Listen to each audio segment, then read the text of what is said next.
Yeah, if you'd like to. All right, welcome back. Questions and maybe answers. Question number one, do you see the circumstances of Hezekiah destroying idolatry in Jesus via Moses' bronze serpent having any parallel with our current day? And she references 2 Kings 18:4. Hezekiah also demolished the bronze snake called Nehushtan that Moses made up for the time that the Israelites burned incense to it. So the questioner is asking if we see any parallels between the destruction of the bronze serpent and current events. You know, I would say that idolatry is idolatry in any culture at any time. God knew ahead of time that the bronze serpent made by Moses would eventually become an object of worship to certain people, and yet he still told Moses to cast it for a lesson to the children of Israel. The parallel I see between then and now is the idolatry of worshiping a false god. A God whose character is satanic and not one like Christ revealed. That's the parallel. That's the thread running throughout all idolatry. Every idolatrous god I know of, and I can't say I know all of them because there are probably 1 billion in India alone, but they all require appeasement. Yeah, exactly. Some sort of offering, some sort of sacrifice, some sort of appeasement in order to get them to be the cosmic vending machine. Yeah, and that's not love. And we project this on to our Creator. It's satanic.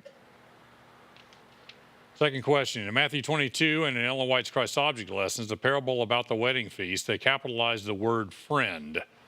It doesn't seem to be talking about Jesus. What am I missing? So this is the parable of the individual showing up to the wedding feast unclothed in the wedding garment. And it doesn't stand to reason that Jesus would be the friend showing up at the feast without a wedding garment. He's the bridegroom in the metaphor. And we, as the church, are the bride. So I suspect friend being capitalized is simply a personalization of the one showing up without the appropriate attire. I suspect it's a translation nuance to capitalize the word. But the person showing up without the wedding garment is the one showing up with a character that has not been transformed to Christ-likeness and is not welcome to the wedding. That's the metaphor. So I don't think that the word friend being capitalized has anything to do with it's applying to Jesus. It doesn't make sense in the metaphor. Third question. Matthew chapter 9, Mark chapter 2, and Luke chapter 2, telling about the incident when John's disciples asked Jesus about the fasting issue. And he responded about the bridegroom, which I understand, but what I don't understand is what does the next couple of verses about the cloth patch on the wineskin have to do with the fasting question? Or is this a whole separate subject he was bringing up? Thank you. So one of the principles for questions and answers is whenever I get these questions, the first thing I do is I go to our website and search our blog or search the website.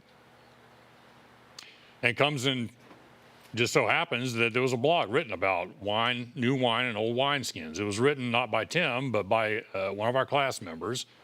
It's an outstanding blog written on the metaphor of the new wine and old wineskins. I've referenced the link in the notes. If you don't get the notes, go to the website and search wineskins. I don't know that the new wine and old wineskins relates to fasting.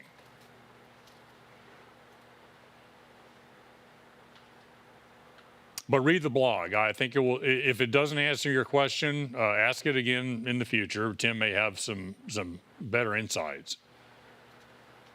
Question number 4. I like the direction you were heading with the veil in the sanctuary, referring to Paul saying the veil, that is his flesh, saying the veil that is his flesh. Another possibility in the Greek is the veil that is the flesh. The word flesh can be translated to carnal nature. So the veil that is the carnal nature. Could it be that the veil that kept us from seeing God, which was torn when Christ died, was our flesh, our carnal nature, i.e. sin in us? Continuing on, the veil got sprinkled with the blood from the sacrifices, which could be symbolic of Jesus' life cleansing us from our carnal nature. I think this is great symbology. It's one I'd never considered. There are two primary things that separate us from God's presence, God's glory, which in the sanctuary was the most holy place. What are those two things that keep us from fully seeing God? Lies from Satan. Lies we believe that break the circle of love and trust, and Our carnal nature. our carnal nature.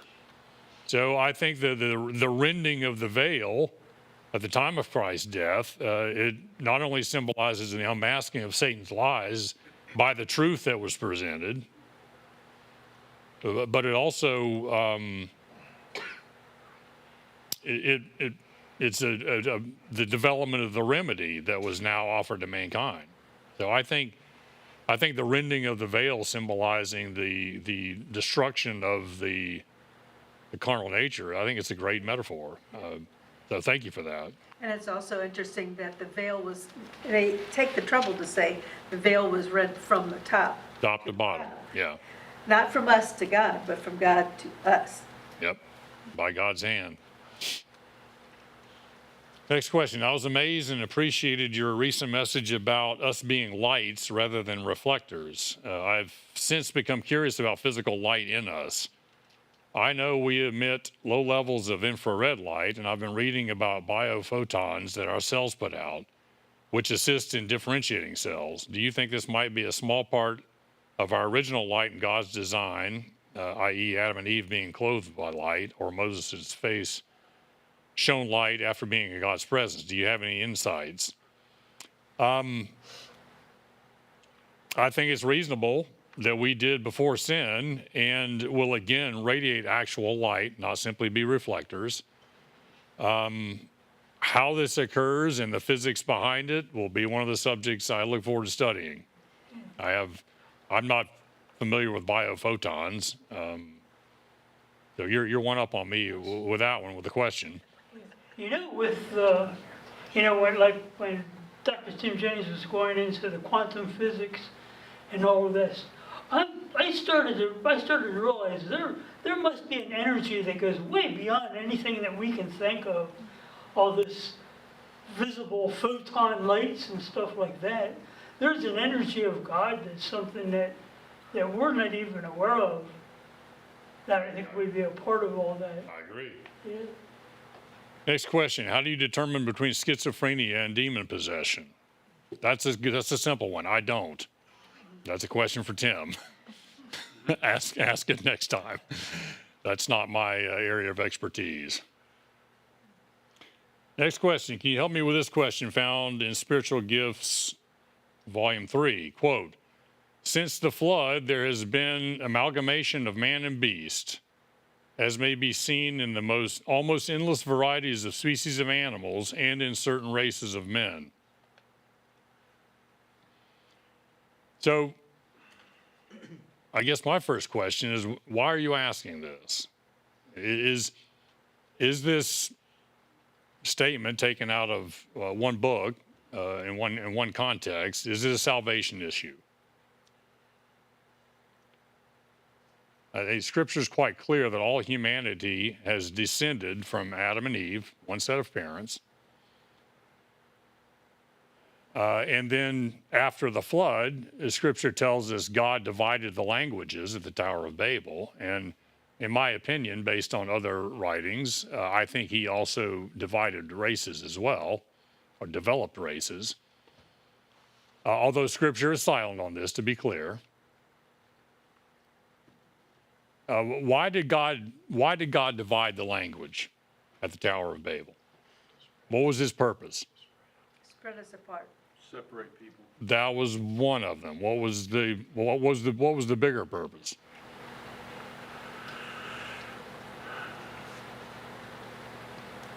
To fill the earth rather than just concentrate. Yeah, okay, I think that's in the same vein of separating. To keep men from grouping together. And It was to slow the tide of sin Yeah. and to keep the avenue for the Messiah open. That's why everybody. God had just done a difficult act of grace where the avenue for the Messiah had narrowed down to one person, Noah. There was one right. Scripture says there was one righteous man on the earth, time before the flood. Not even his sons were counted righteous. Sons and their wives survived because they got on the boat. So he let the avenue for the Messiah get pretty narrow before he had to act in grace. And he displayed a mighty power in covering the earth with water. And did that display of power transform hearts and minds? Or several generations after, they're building a tower of the clouds because we don't believe in the promise of the rainbow. We think we're gonna build a tower big enough that we will be able to survive a flood, the next one that comes. So humanity had united in a confederacy against heaven, and God saw that if the confederacy went unchecked, that the avenue for the Messiah would eventually disappear. So he acted in grace, and he separated the languages. And it functioned to disperse people with like languages that could communicate effectively. They dispersed throughout the earth. It also slowed down the tide of sin. And I think that was the primary purpose of him dividing the language. I included a link for the Ellen White writings in the notes. So if this hasn't answered your question, check on the link. It'll keep you busy. Happy Sabbath, and thank you for making things easier to understand. My question is, how should I present the plan of salvation to someone that is not religious or never read the Bible through an illustration or as simple as possible for them to understand? I struggle to present a concise message about God, His love, and the plan of salvation in just a few minutes that I sometimes have available with people. Thank you very much, and God's blessings. So my first question, or my first suggestion, is to tell your story. Your story is unique. Support it with examples from nature and Scripture. And that will give your audience multiple threads of evidence to draw from. And in accordance with the law of exertion, each time you tell that story, it will become easier and more impactful. Every time I teach class, it's easier. Right, Linda? Lori? It's easier. It's now almost effortless.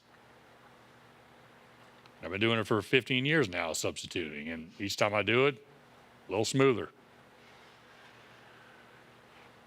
Can I throw something in on that? Say again?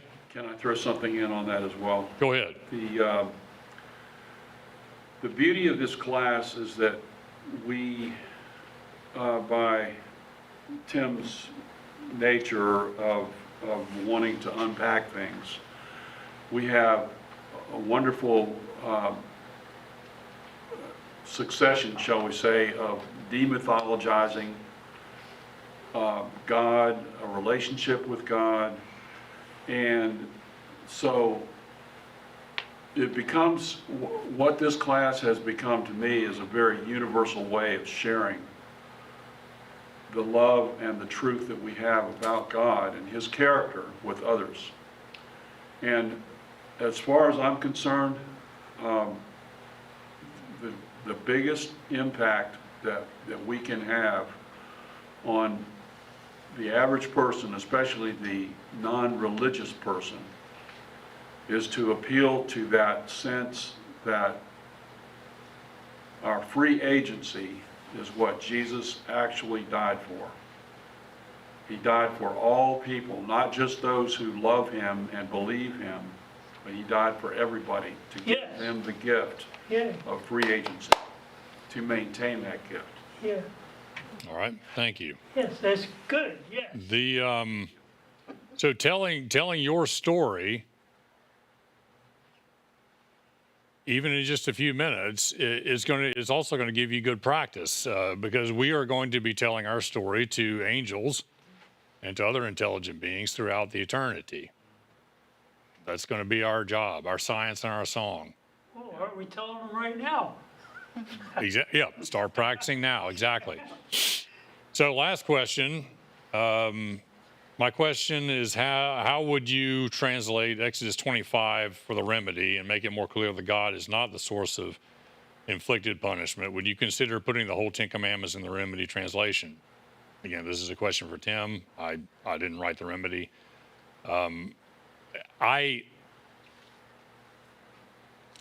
had thought that I had heard something about him working on Exodus as his next project, because he did Genesis and Psalms and Genesis, but I may have imagined it or been wishful thinking or whatever. I don't know if that's actually in the works. Tim can answer that next week when he's here. All right, that's it. Oh, Wish you all a great weekend. yeah,